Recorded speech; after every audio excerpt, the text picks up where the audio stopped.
What's up, everybody? Welcome back to the CRWN Cinema Podcast. In this episode, we literally just watched True Romance, one of your favorites.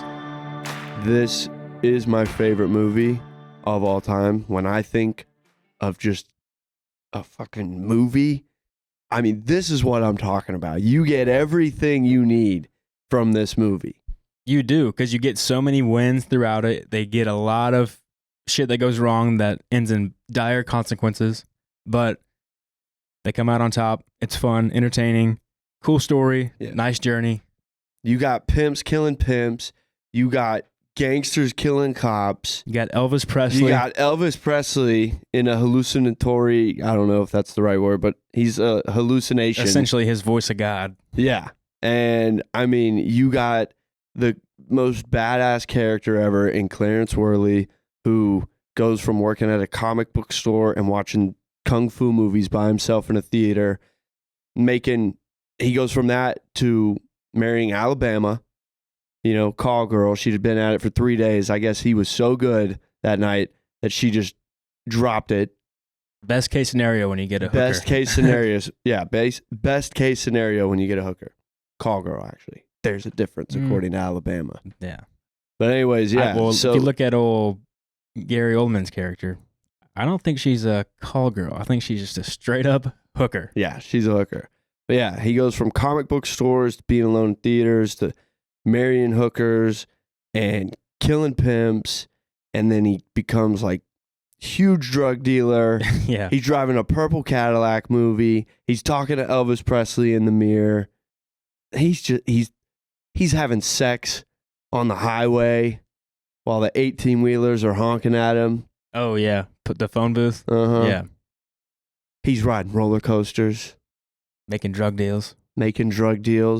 I mean, Clarence just makes it happen. I love Clarence. That purple Cadillac is so fucking cool to me. I loved how in the beginning, you're like, right when we started watching it, you were saying that he's so cool, and then he like rambles on to a chick about Elvis and then asks her to go watch 3 kung fu movies back to back with him, strikes out, and then just goes by himself. I'm like, yeah, this guy's fucking so cool. Yeah.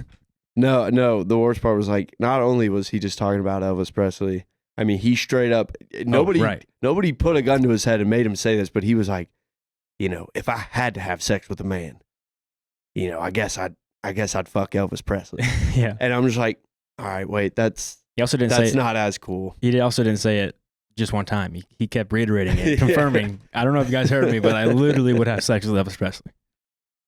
Okay, yeah. So I didn't mean in that moment. Yeah. But then just once he gets with Alabama, I mean, something just clicks. I mean, he flips a switch. He becomes a man.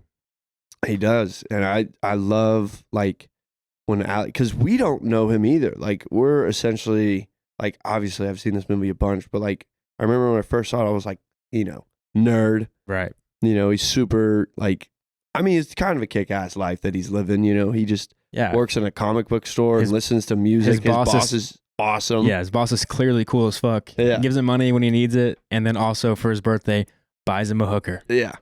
Not a bad gig. This guy's literally just reading comic books all day and listening to music. Then after that, he's totally content with just watching some kung fu movies. Pretty kick-ass if you ask me. Yeah. But then, so you think he's like this kind of nerdy guy, and then he like gets with the girl, it's sweet, whatever. But then he can't live with the fact that his wife, her former pimp, is like alive and like still like has her stuff, yada yada. Yeah, and probably will come after her. Yeah. If you think like he's yeah. And so, but I love when she's like, you don't know him, and he looks at her, he's like, no, he doesn't fucking know me. And it's like, what? Yeah. Like, what just happened? And then it's true. I mean, he goes, Gary Oldman playing the pimp. I don't know what the pimp's name in this movie is.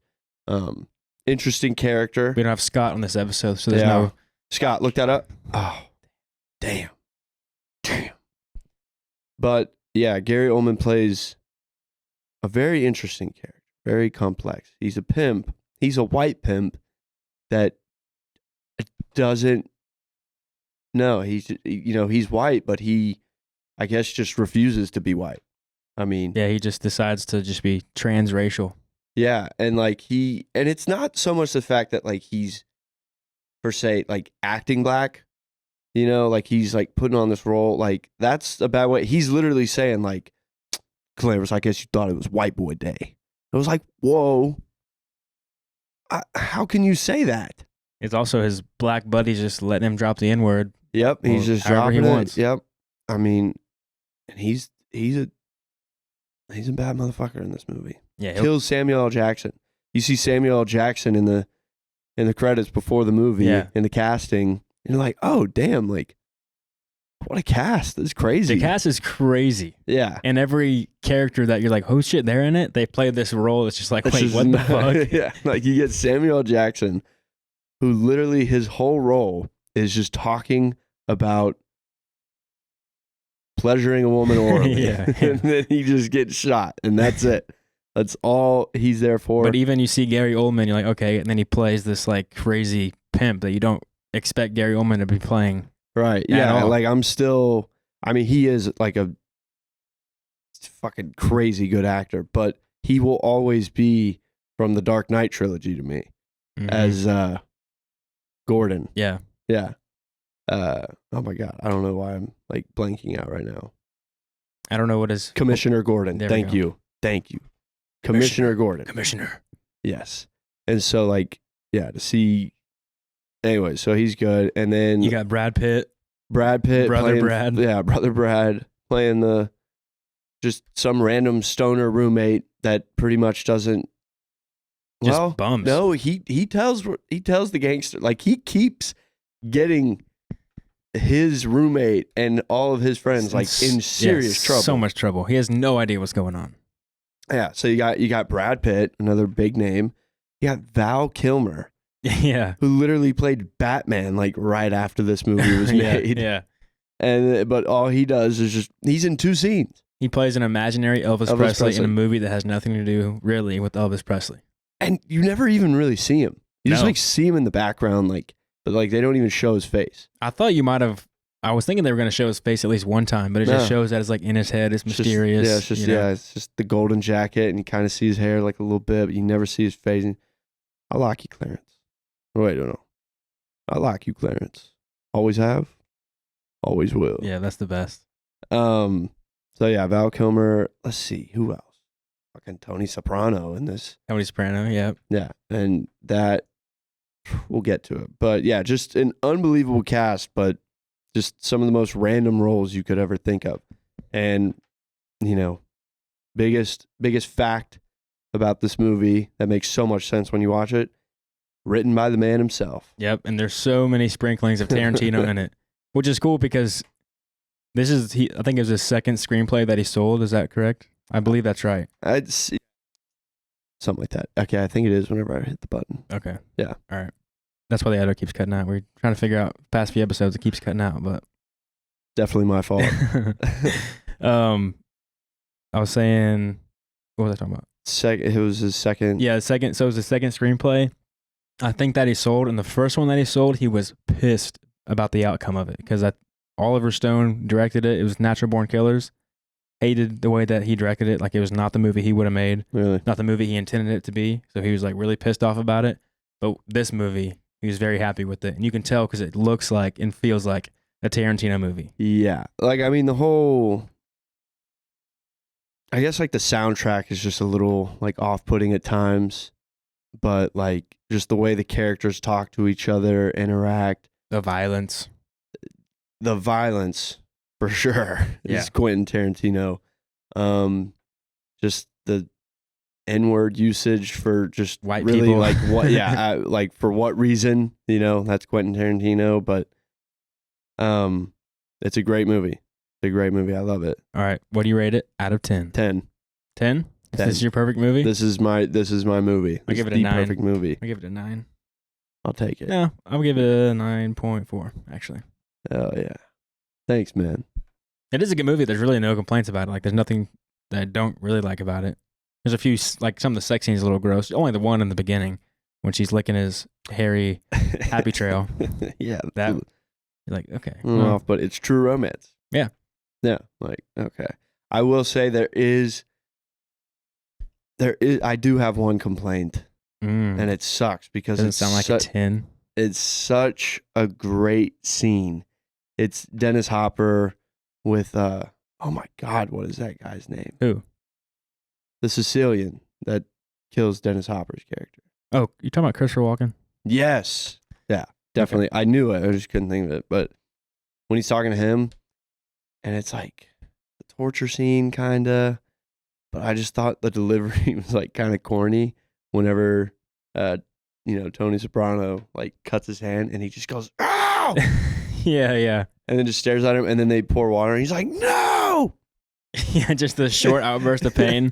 like that's definitely still hurting. Yeah, you have a sliced palm, and then they poured like whiskey on it or something to make it burn. Yeah. So that is like the only scene from this movie that I thought like the acting was just a little like off. Yeah. And it was totally Dennis Hopper. Like everything else was perfect in that scene.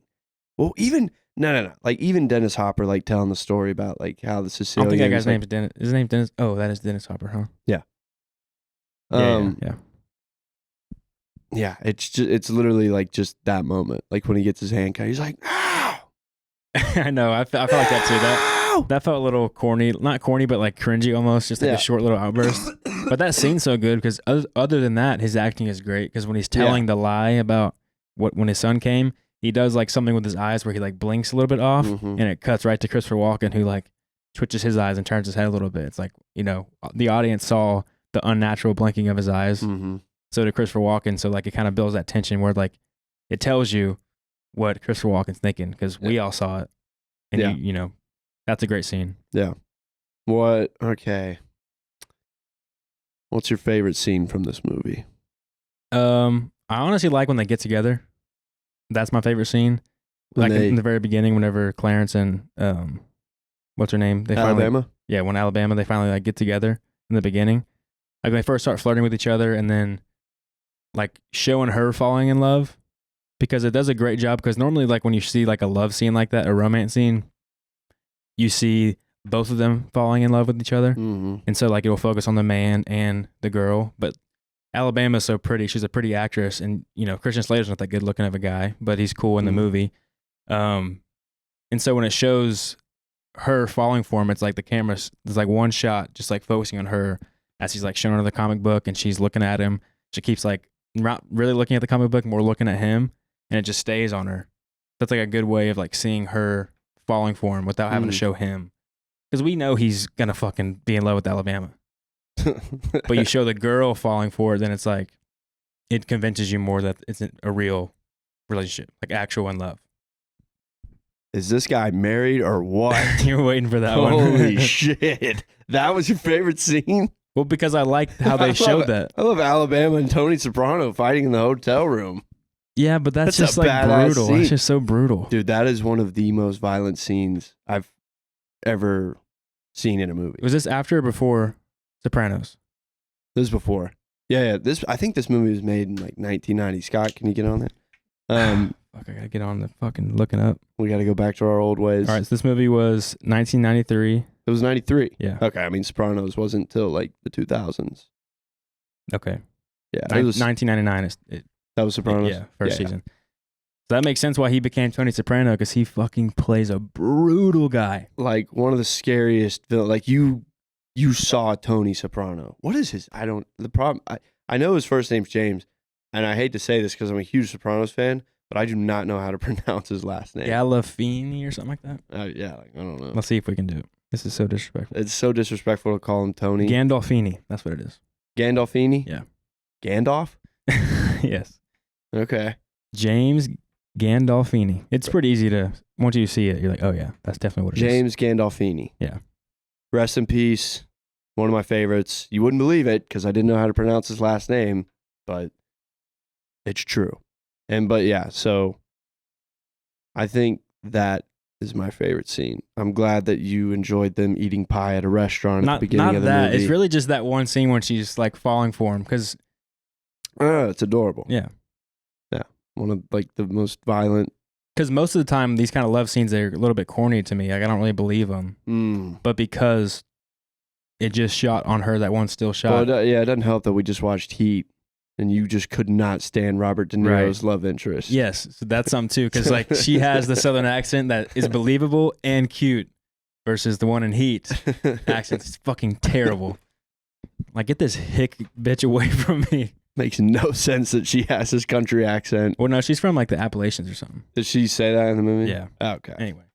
I assume Alabama's from Alabama. No, Florida. Is that what she says? Yeah, she says she's. Well, I know she says like I'm not like these like Florida whores or whatever. I just assumed that meant she was from Florida, because she's not one of them Florida whores. I'm a Florida princess. I guess that would make sense. Yeah, but I don't know. I just when she said Florida whores, I was like, I know Miami, but like is the rest of the state that bad? But yeah, I mean, the brutality of that scene is definitely just like captivating, I guess. But I just love like James, like Gandolfini. I know how to pronounce his name, but like we don't. It's a lot to like just say. But James, like his character's portrayal, like is just fucking haunting. I mean, when he tells her like, "I want you to do it, stick it in me, baby," because he's about to shoot her, but she's got like this little like wine bottle opener. And she's like, so he's like wanting her to stab him, like in the chest. Yeah. And then she goes for the foot, and he just fucking picks her up and just throws her. Bro, choke slams. Yeah, and like, oh my god, throws her in the bathtub, like breaks the glass. Yeah. Like just like blood going everywhere, and she got him too. So he's got blood like all like going all down his face. And just that look in his eyes, I was like, that's Tony Soprano. That's where he was born. Literally, like you see that scene, it's like, holy shit, this guy's terrifying. Yeah. Like, just huge. And so honestly, he should be ashamed of himself for losing that battle. He had so much advantage. She took so much more damage, yet Alabama came on top. Yeah, that's the other thing is like Alabama just proving like how badass she is. Yeah, she can handle herself. I mean, you take down that big guy who is literally like after he's just beating the shit out of you, he's just talking about how it feels to kill a man. Yeah, he's just pondering as you're just laying there in pain. Just explaining to you like, yeah, the first one's really tough. The second one, not as tough, but it ain't easy. It was like once you get to like the third and the fourth, that's when it actually, like you really just don't give a damn. And I'm just listening. I'm like, Jesus, shit. So dark. Yeah, so yeah, I love that. I love this movie. It's great. All the acting is great. Christian Slater's a bit of a weird dude. Like, have you ever seen the movie Heathers? So I gotta come clean. What have I seen him in? I don't know if I've really seen him in anything else other than this movie. Because before you were like, yeah, like I mean, Christian Slater's just kind of weird. Like you're just really not a big fan. He's just a little bit of a weird guy. I don't know. But I don't even know him. Like I don't know. So I guess his biggest movie is Heathers, which is like this weird movie that Mercedes showed me one time about 3 girls named Heathers in high school, and he ends up like blowing up the school or some shit. He's like a weird like terrorist type kid and like seduces one of like the girls, and then like they end up blowing up the school or something like that. Damn. When was this made? You probably like it. It's made in 1988. Well, describing a It's with Winona Ryder. You're describing a terrorist Winona. playboy that blows up a high school, and you're just like, yeah, actually, you'd probably really like You it. probably would. It says Veronica, Sick. I probably that's would. Winona Ryder, is a part of the most popular clique in her high school, but she disapproves of the other girls' cruel behavior. When Veronica and her new boyfriend, JD, Christian Slater, confront clique leader Heather Chandler, whoever, and accidentally poison her, they make it appear as a suicide. So they kill one of the girls, and they have to like cover it up, and some more shit happens. It was made in when? 1988? Yeah. All right, I think you like it. It's a pretty crazy movie. I'll give it a watch. It's kind of like, what the fuck did I just watch? I like my sick and twisted movies. Yeah, you'd like it. Definitely, I'm a fan of it. But see, he's in that movie. He's supposed to be like a charming, like he's supposed to be like the hot dude or something, like the weird guy that's also hot that the girls like. But in the movie, he's a little bit weird, so you don't really believe that he's that guy. I wouldn't believe that he's that guy. Yeah. And so you see him in this movie, he's definitely much better in this one where he's not as weird. Yeah. But he's a little goofy still. It's pretty cool. Like, he just goes on this random date with this girl that just literally fell in his lap at the movie theater. Yeah. And like you'd think he would try and like play it cool, but that's what's cool about Clarence Worley is that he's going to be himself. He wants to talk about Elvis Presley, kung fu movies, and music. And that's pretty much it. And he's not going to like try and be someone he's not. No, first time you talk to him, he's going to vet you out, make sure you like Elvis, and you're going to want to watch a kung fu movie with me. His boss, you got to respect it. His boss had no idea this would happen. His boss caused domino effect. Like his boss hiring that hooker changed everything for Clarence. Consequences. Without him buying that hooker, Damn. Clarence would not have killed anybody, would not have gotten married. None of that would happen. He would have just been kicking it at the comic book store. So his boss committed a crime essentially by hiring a prostitute. Yeah. And then he's responsible for a lot of people dying. He also lost his employee because he did this. A very loyal employee too. Because Clarence says, he's like, yeah, I don't like make shit. But and think about the boss probably hired this prostitute to keep his employee happy so that way he keeps working for him and then just fucking out. Married. California. What the fuck happened? Yeah. Supposed to be a one-night stand. Like you're the fucking man. Yeah. Damn, I've seen this movie so many times, but I've never once thought about like the boss is totally responsible for just everything going to shit. Crazy. Like he got his employees' dads killed. Yeah. Executed. Consequences. Sometimes little things that happen. You wonder if this changed, what would have happened? Yeah. This is a big pivotal point. This one little decision. And here's another thing. Just with this movie, it's like, damn, Quentin Tarantino, like, happy ending? That's awesome. Mm-hmm. He kind of always has happy endings. I guess he does. I'm just thinking more like Reservoir Dogs, like people, like, there's always just a lot of people dying. I feel like a lot of them, like, maybe not they're always happy endings, but they're always like a big ending. That's like a satisfying ending. Yeah, well, we got that for sure. I don't know why I just said that actually. Because Reservoir Dogs is like the only movie where, well, no, The Hateful Eight. Yeah, but that's a big ending. Yeah, but I'm just saying like everybody dies like in those movies. Yeah. Like nobody makes it out of there. I think Jackie Brown's a good ending. Django obviously is a good ending. Inglourious Basterds. Once Upon a Time in Hollywood. Okay. Yeah. He's only done that a couple times now that I think about it. Like, he definitely could have made this happen. Like, everybody could have died in the hotel, like at the end. Yeah. But even Dick got out of there. But you want to see... I'm so happy to see Dick make it out of there. Yeah. His character's funny because it kind of shows how desperate actors in LA can be to get a role. Like, he's going to this producer's house, a part of this like gigantic $200,000 drug deal that would surely leave him in jail if anything were to happen. Like, he'd be traced back to it because this is a fucking huge deal that he kind of set up.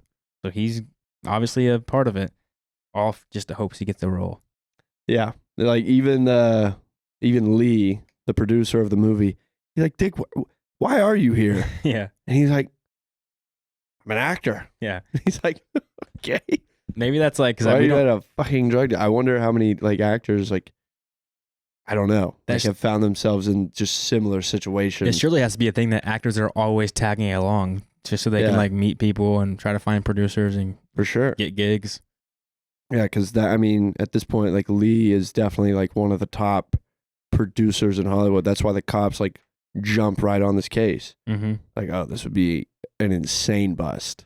Yeah, I mean, it was what, $500,000 worth of coke? Yes. Yeah. Because, Clarence said, like, I'll sell it to you for 200 G's. Uncut. He was like, and he was like, and you can make like a fucking mill with this. And, but it was definitely $500,000 like in bulk. Yeah, that's a huge transaction. Yeah, he says it. He's like me in Alabama, we don't come from shit. Like, I worked at a comic book store and she was a hooker. $200,000 changes our lives. Yeah, I love how they end it because they get the money. They have a kid now. They go to That's Cancun. always a good way to end like a Maybe romance whatever. movie. Is instead of showing them getting away and being happy, is showing that they have a kid. Yeah, showing that they really like made it work. Yeah, they did. They're starting a family together. Like Yeah. it actually is working out. Because if they just get together and they like escape, and it's like they could probably get divorced. Like you don't know what happens. But when they have a kid, it's more like okay, they're solid. Starting a family in Cancun, pretty solid. Where do you live in? Is there like neighborhoods in Cancun? They were living on the beach. $200,000. I don't know what that buys you in Mexico, but And back then. back then, yeah. Holy shit. Didn't even really think about that. So $200,000 back then. That's crazy. yeah, they're chilling. I mean, he does say at one point, he was like, we're just going to live off this money. Like, damn, like he did. That's so crazy that $200,000 was like you could live off of that. Well, Crazy how much money just gets worthless over time. buy Bitcoin. Bitcoin goes up until it doesn't. And then the world will end that day. Yeah, but I love the detectives too. As they're listening in, they're just like they don't really give a fuck. They're kind of like us. Like, Yeah, in the first time you watch this movie, like they're just like going back and forth. They're like, he's gonna fucking shoot this guy, Yeah, and then it's like, no, he's not gonna shoot him. Oh nope, he's gonna kill him. And like, so I remember the first time watching it, like I was like, I'm literally like, that's such a genius, like part to put in the movie. mm-hmm. Like having the cops like kind of commentate like how the viewers are feeling. Yeah. Because yeah, I mean, you truly have no idea where this movie's gonna go. No, and I like it too because they're like all detectives in these movies are always like shown as, or most of the time like Training Day is one of them, and there's been a few others with it, even like Heat, where the detectives are kind of like they're not like cops, but they're presentable. They like Mhm. make fun of the criminals, they get in their face, they cuss them out, they like threaten them, like they're kind of like almost criminals themselves. So like when they're listening in, they're like, They're They not don't- exactly the good guy. no, they don't really give a fuck about this guy. Like, oh Yeah. shit, he's gonna shoot him. No, he's not gonna shoot him. Like they don't really give a fuck. Like Yeah, they- act, motherfucker, act. Yeah. Like they don't really give a fuck about you because you're a criminal, and they Yeah. worked with so many of these people that have failed them. They kind of don't really give a shit about them. Yeah. So it's kind of funny when they're just like laughing at him in these like life or death situations where these people are freaking the fuck out, and they're Yeah. like, I think it's the funniest shit ever. That is, I mean, you think that's probably how it's done in real life? Maybe. I mean, think about a detective. They see so many fucked up shit because they get put on like the Yeah, worst so cases. they're just kind of, yeah, their sense of humor is probably fucked. yeah, I guess so. I mean, you have to if you're gonna cope with it. All that Damn. kind of shit. Well, plus, and they just, I'm trying to think. God, did I watch something? I don't know if it was with you. I don't know if it was for the podcast or whatever, but like, I don't know what it was. It was Heat. It was Last Heat. week? Yeah, it was fucking Heat. I was just trying to put it together. But like, I think Al Pacino's character, remember there's the scene where like he's trying to figure out like just what's going on. He goes to the bar and he's talking to a dude that's a rat pretty much. Yeah, yeah. And like he just had, so maybe cops like just really don't respect rats. Like, sure, you're helping us out, but like you're only doing this like save your own ass. Like, Right. Like at least these criminals were going after, like they would never do this. Like they have like a code Yeah. pretty much. So like they kind of, there's like that level of respect. So no, they do not give a fuck about this guy. No. Because like they're like, the only reason he's doing this because we like made some jokes that he'd get raped in jail. Well, also he's also committed a crime, so they have it against him. There's Like it's that, your yeah. actual duty to do this. Yeah. Like if you don't do this, you're fucked because Yeah. you committed a crime, and we're being nice to you by giving you an out to let you. Like we're letting you do this. Yeah. So fuck you're gonna you give for us, it. yeah, you're gonna give us Yeah. shit for it. No, like we're Yeah. letting you off the hook. Yeah. So I can see why they'd be pissed, but I always love I them can- how they make fun of the criminals. Yeah. They make them scared. They're like, act, motherfucker, act. That is good.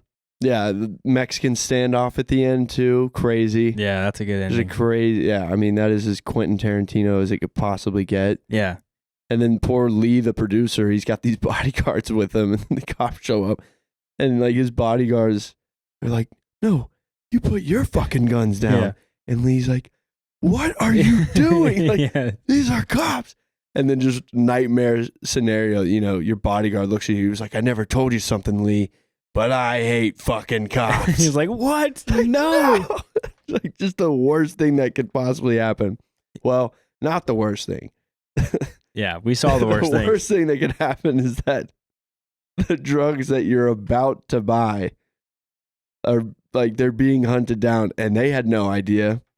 Just the confusion like Lee is feeling at this point. Yeah, he's pissed, bro. When, like these gangsters just come out of nowhere. They're standing behind. He's like, oh, okay. I'm so dead. yeah. I mean, clearly I'm not walking away from this. Who's the first one to get shot? Lee, because he throws the coffee on the snitch. Oh, yeah. Yeah. He did not have to shoot him for that. No, but like when you throw hot coffee on somebody, like that's a serious act of assault. So Sure, but a standoff like that where you have so many guns pointed in the same direction, you're like, we could. how you're gonna like just risk it off of the hot coffee. Like, fuck that guy. He got hot coffee. I don't give a shit. Lee's just pissed. That's a bad way to start a gunfight. I know, but like I guess it just kind of makes sense. Like you're already on edge. Like you see like some little movement, you're just yeah, and then do. The endings, like the scenes he has are so good because they have these, like you said, that was like the worst case scenario. So Tarantino always will build up, like even throughout the movie, like the worst thing that can happen happens, and that pays off to the best thing that can happen, and then the worst thing happens from that. So like they're just such a great ride of just like takes you to the top, to the bottom. It's just like everything pays off so well. It builds up, pays off, violent, it's fun. They're always just so perfectly crafted. I also love, I mean, I can't really say like what people were thinking like when this movie first came out.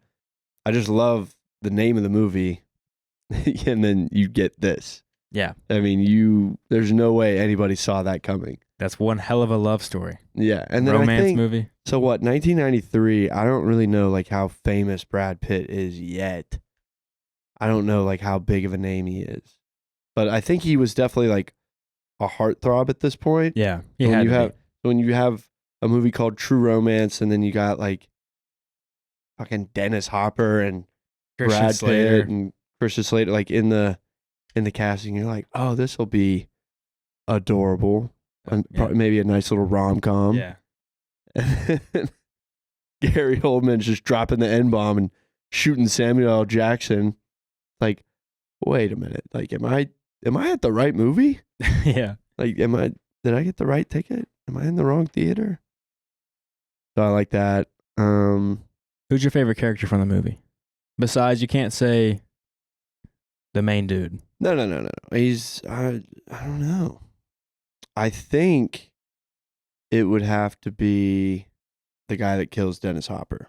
Christopher Walken's I was going to say that too. I like him in the scene. That might be one of my favorite scenes too. Yeah, I like kind of his introduction when he's like, when you go to the angels in heaven, you will tell them that you've never seen evil so like grossly personified or something like that. Yeah.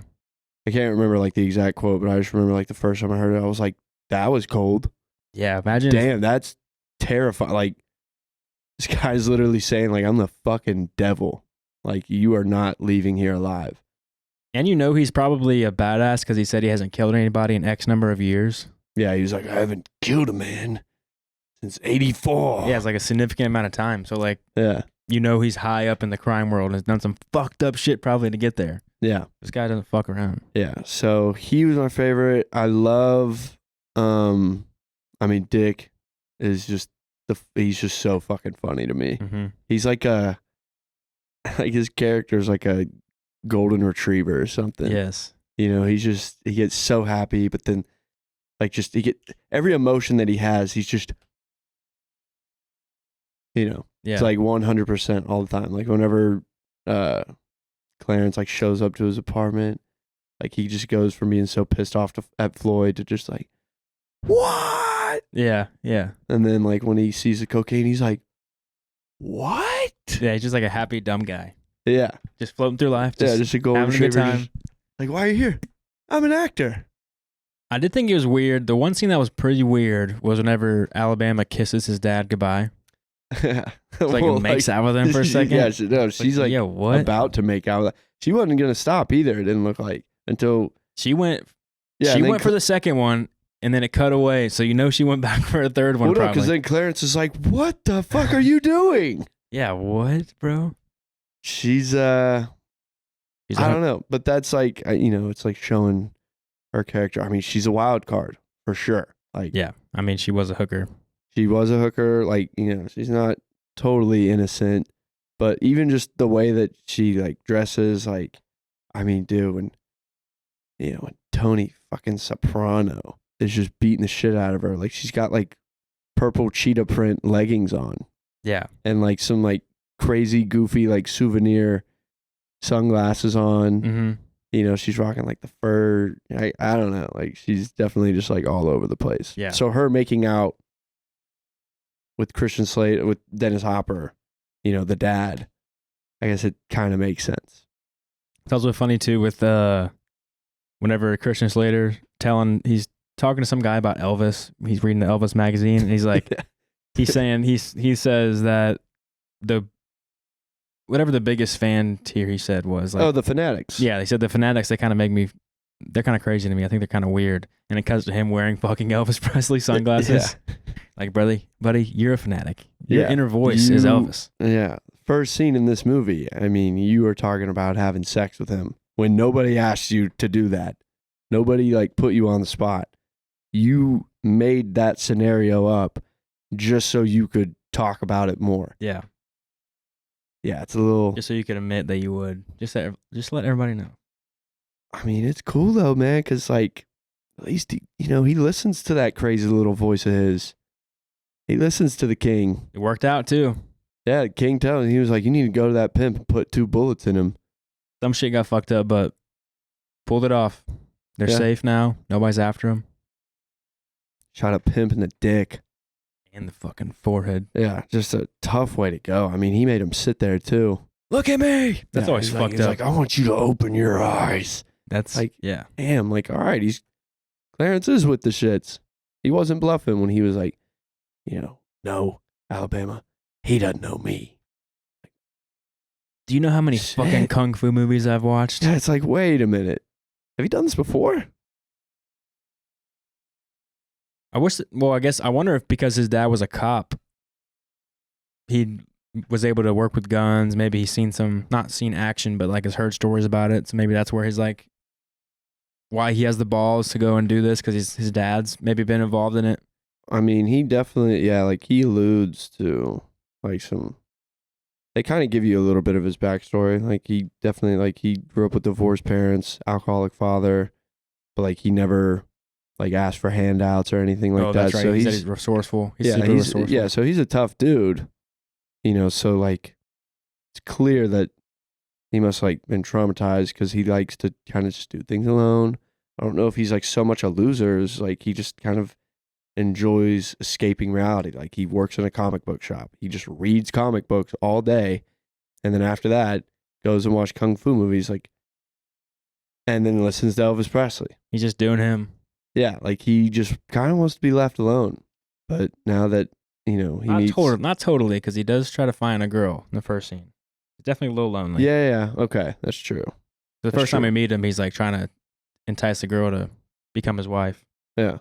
But him going to Cancun and starting a family and just living on the beach, I mean, that's his dream come true. He's away from everybody still. Mm-hmm. Just going to be reading comics all day, all night. Yeah. It's too, because there's not really much you see with him. I guess they portray their relationship so perfectly because you both believe that they both love each other, because like they don't show like sweet scenes of him like saying, I love you so much, blah, blah, blah, blah, that kind of shit. No, it's very fiery. Yeah, he just goes and solves the problems, like goes after it. And then she, is very lovey toward him. So like you can tell. So like I feel like he wrote them perfectly to where you root for them so much without really seeing much of their relationship at all. Because the movie is them fighting the gangsters and all the criminals and trying to get away from it. It's not so much their relationship. So in order for us to like be on board quick enough, they just like show them doing the things that Tarantino has them do to prove that they like each other. Makes you really believe it. He goes out to kill people, and then she just shows her being all about him all the time. Yeah.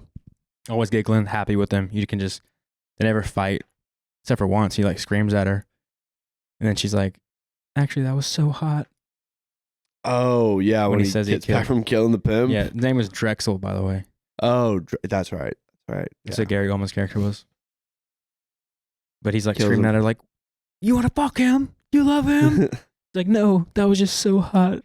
Yeah. That was so romantic. Yeah, she was like, that was that's the most romantic thing anyone's ever done for me. And I'm like, I mean, I guess. I mean, it's not like bringing home flowers from work, but like he killed my pimp. I guess that's pretty romantic. All things considered, it's a pretty romantic gesture. He went and got her stuff, no matter who was in the way. Yeah. Yeah.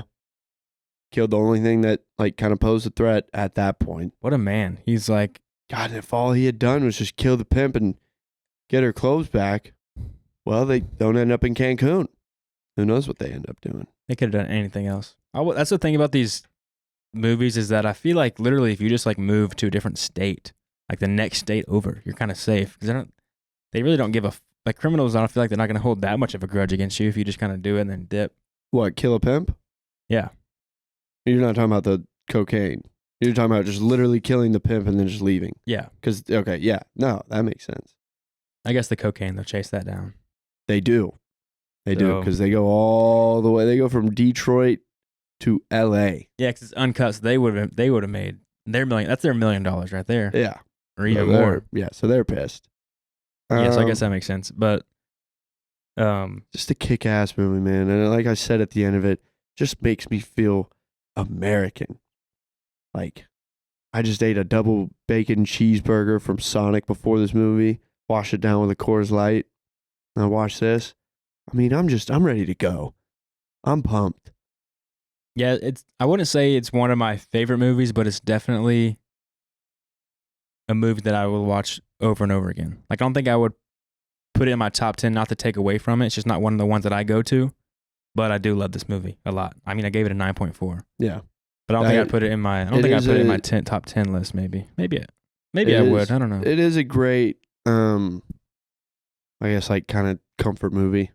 You know, like, put it on, like, in the background, like, super hungover. Yeah. I always love that we go, like, the comfort movie, like, we're talking about, like, just being hungover. Yeah, that's the comfort movie. Not talking about, like, oh, it's, like, nighttime, like, we're snuggling up, just having a nice night like, in. No. Like, it is a great movie to, like, wake up Sunday just brutally hungover. After you just blacked out and made horrible decisions last night. And just, you know, just, all right, well, like, fuck, we'll throw on True Romance. Like, no, there are levels to comfort movies. Yeah. But Tarantino has a lot of good comfort movies because they always end great. They're entertaining. Yeah, fun to watch, cool characters. The whole thing about him is the characters are always so cool, and all these characters are super dynamic and fun to watch on screen. I love that every scene is like done, just like you could like look away and then look back and like, I don't know. It just everything is nice, appealing. Mm-hmm. Great. Yeah. I love and that's the thing that I love with Quentin Tarantino movies is the dialogue between characters. Yeah, like all the conversations are just. They're so good and like thought out, but they're also just so natural. Mm-hmm. Like there's just such a great like fluidity to it, and it's nice. It's refreshing. You can tell it's him, but they also like all the characters kind of sound like themselves. Like you kind of like tell who the character is by the way they're talking. Yeah, kind of reveals who they are. I love a Quentin Tarantino diner scene. Yeah, just so classic, nice, so refreshing. It's also cool because this is with it being a Tarantino script. The movie looks like it. The director, I think Tony Scott made it. And it's like the scene when they get to the house that Drexel's in, Gary Oldman's in. The house looks cool. Like it's like a very stylized house because the movie's obviously this like eccentric story. Mm-hmm. I mean, the guy has Elvis Presley as his like inner voice. Clarence drives a purple Cadillac. Yeah, he's dating a hooker named Alabama, or not dating, married a hooker named Alabama. Yeah. It's a very like creative, you know, and different type of movie. So like, I'm glad the director made it all very stylish too. Like the filmmaking stylish, the scenes are stylish, the set dressing is stylish. It's just like it's nice. He perfectly adapted a Tarantino script. Yeah. Yeah. That's cool. My favorite. All right. Final thoughts on True Romance. If you don't like this movie, you're wrong. Facts, period. And that's it. We're out.